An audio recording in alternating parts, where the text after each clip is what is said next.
And it's still great. You can do it better now because optics are better, you know.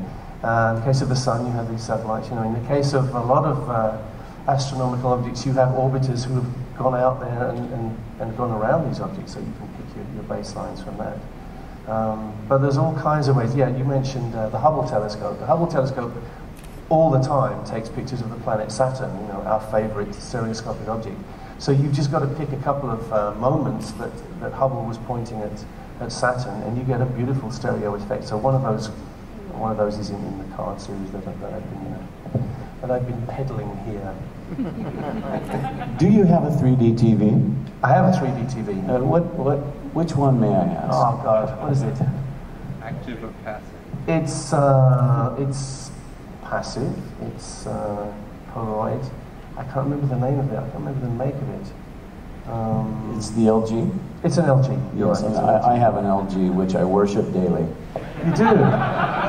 55-inch, 240 hertz, and I marvel at how efficiently it delivers stereo. It's very good, yeah. The programming in England is not very plentiferious, really, you know. So what I do is I set my recorder just pick out the good bits, because you get a couple of good things every week if you're lucky, you know. Yeah, the content seems to be following the technology, and it's rather behind the proliferation of displays. It is. I really had to compromise a lot.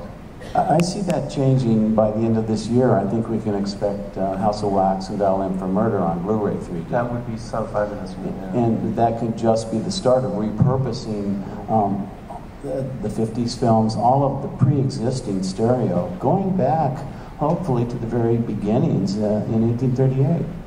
Absolutely. You'll notice, I think the TV content delivery channels, I think they may have great sensitivity to the idea that there's a public health issue involved. Yeah, I think there is a real public health issue, which is just about significant, but I think there is a massive perceived issue there. You know, I think there's a lot of kind of hypochondria goes on. You know, because I mean, if it's giving you a headache, you can switch it off, for God's sake. You know, I think there is a point where you're being too careful. Do you see the use of stereo in the movies, the current movies, whether they're digital or live action, as sufficient 3D, or do you see it developing as an art form adequately? I think it's getting better and better. I mean, you must have all seen Hugo. Did you think? I mean, to me, that's a masterpiece. And I know a lot of the people who were involved in making that film, and they vastly overspent. They overran, you know, and it will never make money, even though it's one of the biggest grossing films in history. But to me, it's a masterpiece, and I think people, all these wonderful stereoscopists or stereo cameramen or whatever you call them, are just materializing, you know, wonderful stereo editing. I don't know where they're all coming from, but I think the stuff that's being made now is fabulous. Do you? Oh, absolutely. Hugo and Pina in 3D are my two favorite of the recent films. Yeah.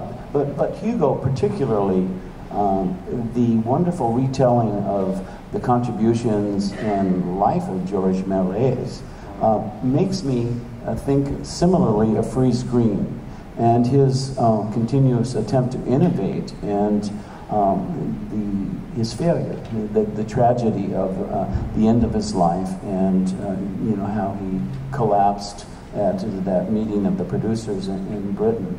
He was honored as a national hero, but I see a real connection between Freeze Green and Méliès in their early innovation attempts to innovate and what subsequently happened.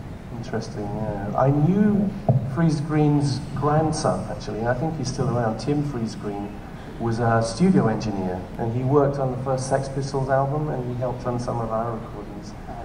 So that was a failure as well.